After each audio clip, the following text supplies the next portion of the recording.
Hi friends, welcome back to my YouTube channel math versus math. আজ আমরা class 11-এর এই চ্যাপ্টারের পরবর্তী নতুন কিছু অঙ্ক নিয়ে কথা বলবো। তো চলো আজ নতুন কিছু শেখা যাক। দীর্ঘ উত্তরধর্মীর 4 দাগের অঙ্ক কি বলছে? 2,1 বিন্দুগামী ও 2x + 4y = 7 সরলরেখার সমান্তরাল সরলরেখার সমীকরণ নির্ণয় করো। এটা ফার্স্ট কোশ্চেন। তারপরে কি বলছে? এক্স অক্ষ ওয়াই অক্ষ প্রদত্ত ও নির্ণয় সরলরেখার দ্বারা উৎপন্ন ক্ষেত্রের ক্ষেত্রফল নির্ণয় করো। তো ফার্স্ট অফ অল আমরা কি করব? 2,1 বিন্দুগামী এবং 2x + 4y = 7 সরলরেখার সমান্তরাল সরলরেখাটাকে বার করব। তো চলো, এটা মনে করো তুমি 2x + 4y = 7 সরলরেখা। এই সরলরেখার সমান্তরাল একটা সরলরেখা মনে করো এই যেটা তোমার 2,1 বিন্দুগামী, ঠিক আছে? এখন দুটো সমান্তরাল সরলরেখার মধ্যে কি কমন হয়? দুটো সমান্তরাল সরলরেখার নতি সেম হয়। দ্যাট ইজ 2x + 4y = 7 সরলরেখার যে নতি হবে 2,1 বিন্দুগামী সরলরেখারও সেম নতি হবে। কারণ কি? এই দুটো সরলরেখা পরস্পর সমান্তরাল। তাহলে আমরা কি জানি? y = mx + c আকারের সরলরেখার নতি কি হয়? m হয়। তাহলে এই 2x + 4y = 7 এই সরলরেখাটাকে আমরা এই আকারে লিখে নেব, যাতে আমরা এই সরলরেখাটার নতিটাকে বার করে নিতে পারি। তো চলো, 2x + 4y = 7, তাহলে এখান থেকে লিখতে পারি 4y = -2x + 7, বা y = -2x/4 + 7/4, বা y = -12x + 7/4। তাহলে এটাকে যদি এর সাথে কম্পেয়ার করি, y = mx + c, তাহলে এই সরলরেখার নতি কত হচ্ছে? -12। দ্যাট ইজ 2,1 বিন্দুগামী সরলরেখারও নতি কত হবে? -12, রাইট? এবার আমরা 2,1 বিন্দুগামী এবং -12 নতি বা প্রবণতা বিশিষ্ট সরলরেখার সমীকরণটা বার করব। তো চলো, যেহেতু 2,1 বিন্দুগামী সরলরেখাটি প্রদত্ত সরলরেখার সমান্তরাল, অতএব প্রদত্ত সরলরেখার নতি সমান -12। তাহলে কোশ্চেনে কি বলেছে? 2,1 বিন্দুগামী সরলরেখাটি প্রদত্ত সরলরেখার সমান্তরাল। তাহলে আমরা কি বলতে পারি? 2,1 বিন্দুগামী সরলরেখাটির নতি কত হবে? -12। তাহলে এবার আমরা সরলরেখাটার সমীকরণ আমরা বার করব। তাহলে সরলরেখাটার সমীকরণ কিরকম হবে? 2,1 বিন্দুগামী এবং -12 প্রবণতা বিশিষ্ট সরলরেখা। তো আমরা কি জানি? x1, y1 বিন্দুগামী এবং m নতি বা প্রবণতা বিশিষ্ট সরলরেখার সমীকরণ কি হয়? y - y1 = m × x - x1। তাহলে এই ফর্মুলা অনুযায়ী এই সরলরেখাটার সমীকরণ কি হবে? y - y1 মানে এখানে 1 = m মানে কত? -12 × x - x1, তাহলে x - 2। তাহলে কোণে গুণ করে দাও। 2 × y - 1 = -x - 2, বা 2y - 2 = -x + 2। এগুলোকে এই পাশে নিয়ে এসো। তাহলে কি লিখতে পারি? x + 2y = -2টাকে ওই পাশে নিয়ে যাও, তাহলে 2 + 2 হয়ে যাবে, দ্যাট ইজ 4। তাহলে এটাই হবে তোমার নির্ণয় সরলরেখার সমীকরণ, যেটি 2,1 বিন্দুগামী এবং -12 প্রবণতা বিশিষ্ট বা প্রদত্ত সরলরেখার সমান্তরাল। ঠিক আছে? তো চলো, এবার আমরা নেক্সট পার্টে যাব। এখন কোশ্চেনে কি বলছে? এক্স অক্ষ ওয়াই অক্ষ প্রদত্ত ও নির্ণয় সরলরেখা। প্রদত্ত সরলরেখা মানে কোনটা? 2x + 4y = 7, আর নির্ণয় সরলরেখা মানে যেটা এখন আমরা বার করলাম x + 2y = 4, এই সরলরেখাটার কথা বলছে। এখন এই 4টি সরলরেখা দ্বারা উৎপন্ন ক্ষেত্রের ক্ষেত্রফল আমাকে নির্ণয় করতে হবে। ঠিক আছে? তো চলো, এটা আমরা ছবি এঁকে তারপরে বুঝবো। এখন ছবি আঁকার আগে আমরা কি করব? এই দুটো যে সরলরেখা আছে, that is 2x + 4y = 7 R x + 2y = 4, এই দুটো সরলরেখাকে আমরা ছেদিতাংশ আকারে নিয়ে যাব। কারণ কি? আমরা কি জানি ছেদিতাংশ আকারের রূপ কি হয়? x/a + y/b = 1। তাহলে এখান থেকে আমরা কি বলতে পারি? এখান থেকে আমরা বলতে পারি এরকম আকারের সরলরেখা x অক্ষকে a, 0 R y অক্ষকে 0, b বিন্দুতে ছেদ করে। তো চলো, সেই জন্য আমরা কি করব? এই দুটো সরলরেখাকে এই ফর্মে নিয়ে যাব, যাতে এই দুটো সরলরেখা x অক্ষকে আর y অক্ষকে কোন বিন্দুতে ছেদ করেছে সেটা আমরা বুঝতে পারি। তো চলো, এখান থেকে আমরা লিখতে পারি কি? 2x/7 + 4y/7 = 7/7। প্রত্যেকটা পদকে 7 দিয়ে ভাগ করলাম। তাহলে এখান থেকে আমি লিখতে পারি কি? x/7/2। 2x/7 মানে কি? এটাকে লেখা যায় x/7/2 প্লাস y/7/4 = 1। এটাকে আমি 1 নম্বর ইকুয়েশন দিলাম। তাহলে এটা হয়ে গেল তোমার ছেদিতাংশ আকারে। এবার সেমভাবে এটাকে যদি আমরা নিয়ে যাই, তাহলে কি লিখতে পারি? বা x/4 প্লাস 2y/4 = 4/4। তাহলে বা x/4 প্লাস y/2 = 1। তাহলে এটাকে 2 নম্বর ইকুয়েশন দিলাম। ঠিক আছে? তাহলে এই 1 নম্বর ইকুয়েশন থেকে আমরা কি বলতে পারছি? যে এই 1 নম্বর সরলরেখা x অক্ষকে 7/2, 0 বিন্দুতে, আর ওয়াই এককে 0,7/4 বিন্দুতে ছেদ করেছে। আর সেমভাবে এই দুই সরলরেখা থেকে কি বুঝতে পারছি, দুই সরলরেখা এক্স অক্ষকে 4,0 বিন্দুতে আর ওয়াই অক্ষকে 0,2 বিন্দুতে ছেদ করেছে। তো চলো সেটা আমরা লিখে নেবো, তারপরে ছবিতে যাব। যেটা আমরা বলেছি সেটা আমরা লিখে নিয়েছি। অতএব এক সরলরেখা এক্স অক্ষকে 7/2, 0 আর ওয়াই অক্ষকে 0,7/4 বিন্দুতে ছেদ করেছে। আমি এবার এই দুটো বিন্দু নামকরণ করে নিয়েছি। লেখ এ বিন্দুর স্থানাঙ্ক হচ্ছে তোমার এটা, আর বি বিন্দুর স্থানাঙ্ক হচ্ছে এটা। ঠিক একরকমভাবে দুই সরলরেখা এক্স অক্ষকে 4,0 আর ওয়াই অক্ষকে 0,2 বিন্দুতে ছেদ করেছে। এখানেও আমি নামকরণ করে দিয়েছি। লেখ এই বিন্দুর স্থানাঙ্ক সি আর এই বিন্দুর স্থানাঙ্ক হচ্ছে ডি। ঠিক আছে, তো চলো এবার আমরা ছবিতে যাব। আমাকে যে চারটে সরলরেখা বলে দিয়েছিল তার একটা ছিল এক্স অক্ষ, আর একটা ছিল ওয়াই অক্ষ, আর বাদ বাকি দুটো ছিল তোমার এই 1 নম্বর আর 2 নম্বর ইকুয়েশন। তো চলো এক্স অক্ষ আর ওয়াই অক্ষ তো তোমার দেয়াই আছে, এবার বাদ বাকি যে দুটো ইকুয়েশন আছে সেই দুটো ইকুয়েশনকে সরলরেখা আকারে রূপ দিয়ে দিই। তাহলে 1 নম্বর সরলরেখা এক্স অক্ষকে 7/2, 0, তাহলে এরকম জায়গায় তাহলে মনে করো এই বিন্দু 7/2, 0। ঠিক আছে, আচ্ছা একটা জিনিস তোমাকে এখানে বলে রাখি, 7/2 মানে কি বলো তো, 3.5। কারণ কি এরপরে তোমার 4 বিন্দুটাও আছে, তো সেই জন্য 4 বিন্দুটা তোমার 3.5 পরে হবে, দ্যাট ইজ 7/2 পরে হবে, সেই জন্য তোমাকে এখানে মেনশন করে দিলাম।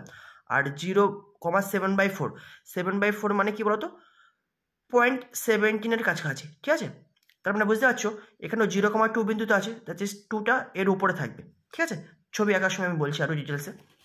তাহলে এই বিন্দুটা স্থানাঙ্ক পেয়ে গেলাম 7/2, 0, আর বি বিন্দু কি বলেছে 0,7/4, দ্যাট ইজ এরকম জায়গায় হবে।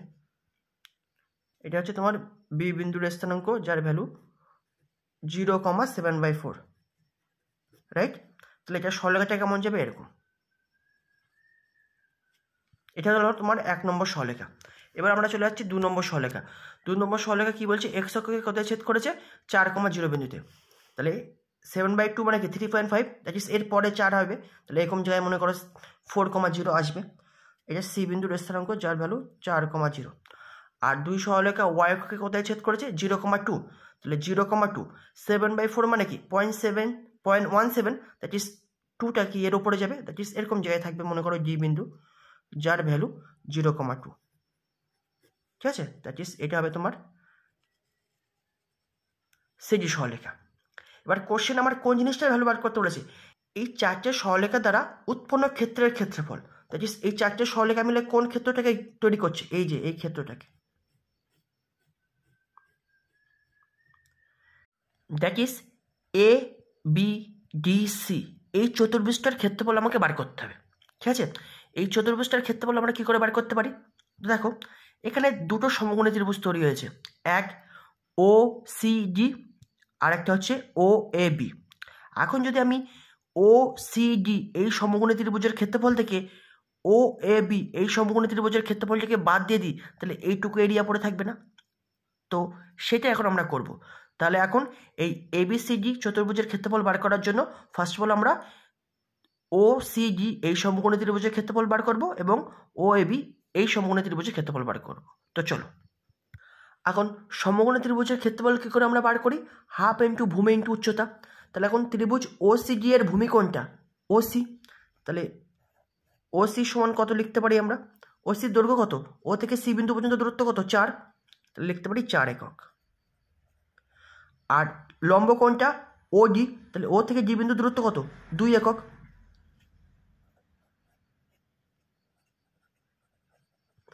তাহলে অতএব ত্রিভুজ ওসিডি এর ক্ষেত্রফল আমরা বার করতে পারবো। অতএব ত্রিভুজ ওসিডি এর ক্ষেত্রফল ইকুয়াল টু হাফ ইন্টু ভূমি ইন্টু উচ্চতা বর্গ একক, দ্যাট ইজ 4 বর্গ একক। ঠিক একরকমভাবে ত্রিভুজ ও এ বি এর ক্ষেত্রফলটিকে আমরা বার করে নেব।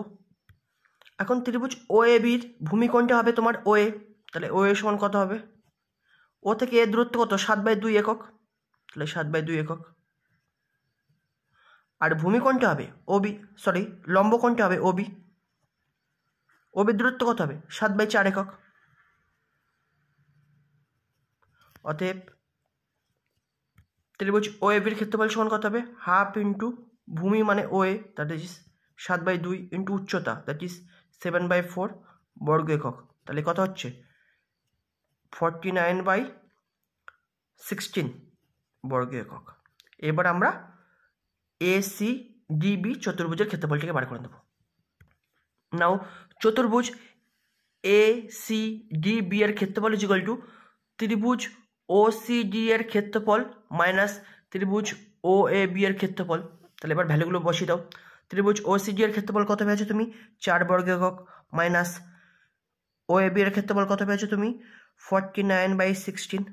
তাহলে কাটাকুটি করো, তাহলে কত পাবে?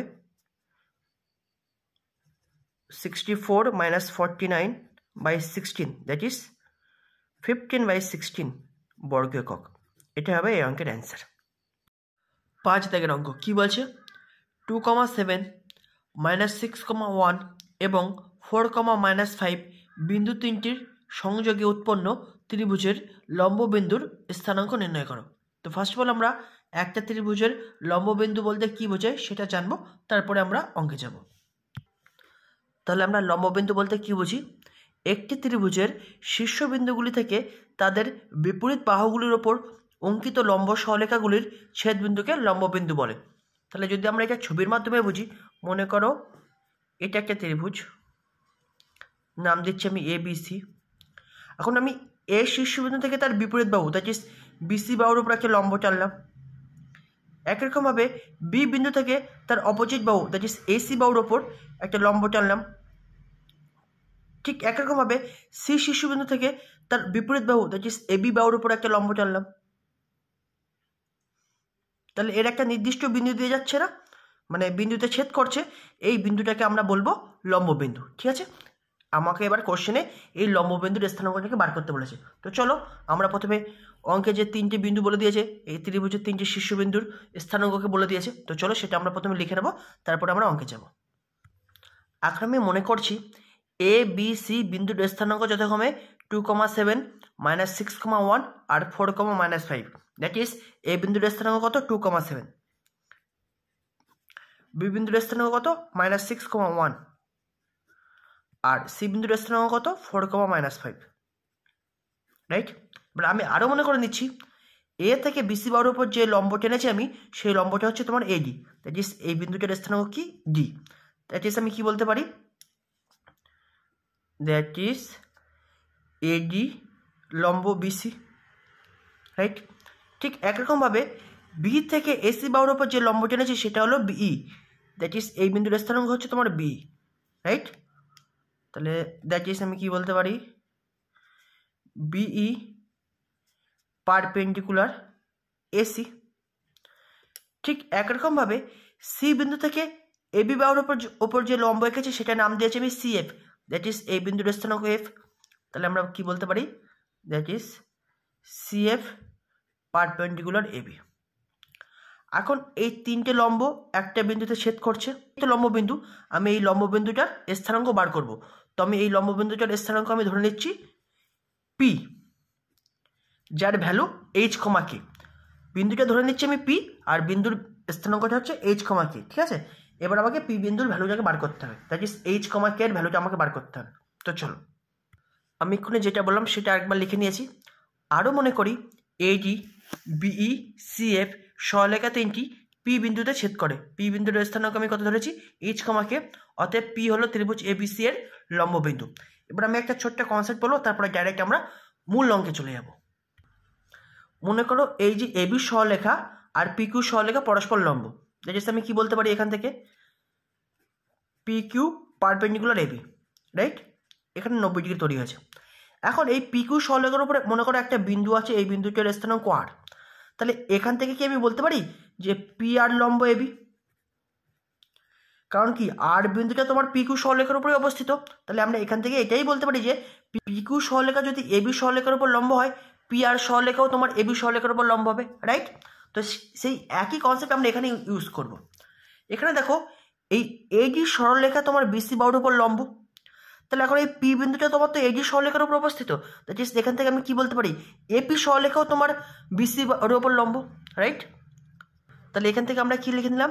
যেহেতু AD লম্ব BC, তার মানে এটা কি ডিনোট করছে? AP ও BC এর উপর লম্ব। তাহলে এখন আমরা কি বলতে পারি? দুটো পরস্পর লম্ব সহলেখার নতি দুটোর গুণফল কত হয়? -1। আমরা আগেই জানি, সেজন্য আমরা লিখে নিয়েছি কি AP সহলেখার প্রবণতা বা নতি ইন্টু বিসি সরলরেখার নতি বা প্রবণতা ইকুয়াল টু -1। তো এখন আমরা বার করব একটা সরলরেখার নতি কী করে বার করতে হয়। মনে করো এই এ বিন্দুর স্থানাঙ্ক x1 y1 আর বি বিন্দুর স্থানাঙ্ক x2 y2। তাহলে এখন এই এবি সরলরেখার নতি বা প্রবণতা কী হবে, হয় কেউ লিখতে পারে y1 minus y2 by x1 minus x2, কিংবা এটাকে মাইনাস কমন নিয়েও লিখতে পারে y2 minus y1 by x2 minus x1। যে ফর্মে তোমরা লিখতে চাও লিখতে পারো, ঠিক আছে। তো চলো আমরা এখানে এবার এপি সরলরেখার প্রবণতা আর বিসি সরলরেখার প্রবণতাটাও লিখে নেব। তো চলো এখন এপি সরলরেখার প্রবণতা তাহলে কী হবে, এ বিন্দুর স্থানাঙ্ক তোমার 2,7 আর পি বিন্দুর স্থানাঙ্ক তোমার h,k। আমরা এই ফর্মুলাটা ইউজ করছি y2 minus y1 by x2 minus x1। তাহলে সেই অনুযায়ী x1 y1 এর জায়গায় মনে করো 2,7 আর x2 y2 এর জায়গায় h,k আছে। তাহলে সেটা এই ফর্মুলা ইউজ করলে আমরা কী পাবো, k minus 7 by h minus 2 AP সরলরেখার প্রবণতা ইন্টু সেমভাবে বিসি সরলরেখার প্রবণতা। তাহলে কী পাবো, x1 y1 এর জায়গায় আছে -6,1, x2 y2 এর জায়গায় আছে 4,-5। এবার এই ফর্মুলায় ফেলে দাও, তাহলে কী পাবো, -5 -1 বাই 4 -6। তাহলে মাইনাস মাইনাসে +6 হয়ে যাবে ইকুয়াল টু -1। এবার এটাকে সিম্পলিফাই করছি, তাহলে k minus 7 by h minus 2 into এখান থেকে পাবো -6/10 ইকুয়াল টু -1। এই মাইনাস আর এই মাইনাস উঠে যাচ্ছে, আর এটা কাটাকুটি করলে 3/5। তাহলে 3/5 ইন্টু এই জিনিসটা ইকুয়াল টু 1। এবার কোনো গুণ করে দাও, 3 into k minus 7 is equal two 5 into h minus 2। তাহলে এখানে 3 থেকে গুণ করে দিলে 3k minus 21 is equal two 5h minus 10। তাহলে এবারে 5h এখানে থাকলো, 3k থেকে পাশে নিয়ে যাও, তাহলে 5h minus 3k equal to -21 আর +10, তাহলে -11 পাবো। তাহলে এখন আমরা এইচ আর কে দিয়ে একটা ইকুয়েশন পেয়ে গেছি। এখন যদি এইচ আর কে ওয়ালা আর একটা ইকুয়েশন বার করতে পারি, তাহলে আমরা এইচ আর কে এর নির্দিষ্ট ভ্যালু বার করতে পারবো। তো চলো এখন ছবিতে দেখো অলরেডি আমরা কি করে ফেলেছি, এপি লম্ব বিসি। এবার দেখো একরকমভাবে তুমি বি লম্ব এসি, দ্যাট ইজ বি লম্ব এসি যদি হয়, তাহলে সেখান থেকে আমরা বলতে পারি বিপি লম্ব এসি। কিংবা কেউ এটাও করতে পারে যে যেহেতু সিএফ লম্ব এবি, তাহলে সিএফ লম্ব যদি এবি হয়, তাহলে সেখান থেকে আমি এটাও বলতে পারি কি সিপি লম্ব এবি। তাহলে এই দুটো কন্ডিশনের মধ্যে যে কোনো একটা করে তুমি এইচ আর কে দিয়ে আর একটা ইকুয়েশন তৈরি করে ফেলো। তো আমি এটা করছি বিপি লম্ব এসি, ঠিক আছে। চাইলে তোমরা সিপি লম্ব এবিও করতে পারো, কোনো অসুবিধা নেই। তো এখন আমি করবো কি বিপি লম্ব এসি, তাহলে আবার বি লম্ব এসি দ্যাট ইজ বিপি লম্ব এসি। তাহলে আমরা এখান থেকে কী বলতে পারি, বিপি সরলরেখার প্রবণতা ইন্টু এসি সরলরেখার প্রবণতা ইজ ইকুয়াল টু -1। এখন বিপি সরলরেখার প্রবণতা কী হবে, এই ফর্মুলায় ফেলবো, তাহলে y2 মাইনাস y1, তাহলে কী বলতে পারি k -1 by h minus of -6 মানে +6 ইন্টু ঠিক একরকমভাবে এসি সরলরেখার প্রবণতা কী হবে, -5 -7 বাই 4 - 2 ইজ ইকুয়াল টু -1। তাহলে বা k -1 by h plus 6 into এখান থেকে পাচ্ছি -12/2 ইজ ইকুয়াল টু -1। তাহলে এই মাইনাস আর এই মাইনাস উঠে গেল, তাহলে 12/2 মানে 6, তাহলে 6 into k -1 by h plus 6 equal to 1। তাহলে এখানে ওখানে গুণ করে দাও, তাহলে h plus 6 is equal to 6k minus 6 বা h minus 6k is equal to -6 আর 6টার পাশে গেলে -6, তাহলে -12 হয়ে গেল। তাহলে এখন আমরা এইচ আর কে দিয়ে দুটো ইকুয়েশন পেয়ে গেলাম। তাহলে এইটা ছিল 1 নম্বর ইকুয়েশন আর এটা 2 নম্বর ইকুয়েশন। এখন আমরা এই 1 আর 2 নম্বর সমাধান করে এইচ আর কে এর ভ্যালুটা বার করব। তো আমরা কি অপারেশন করছি, 1 গুণ 1 বিয়োগ 2 গুণ 5 করে পাই। তাহলে 1 গুণ 1 মানে 5h মাইনাস 3k মাইনাস 2 গুণ 5, তাহলে মাইনাস অফ 5 গুণ এই যে h মাইনাস 6k। তাহলে বাম পাশে অপারেশনটা হয়ে গেল ইকুয়াল টু ডান পাশেও সেম অপারেশন করবো, 1 গুণ 1 তাহলে 1 ইন্টু -11, তার মানে -11 মাইনাস 5 ইন্টু 2, তাহলে 5 ইন্টু -12।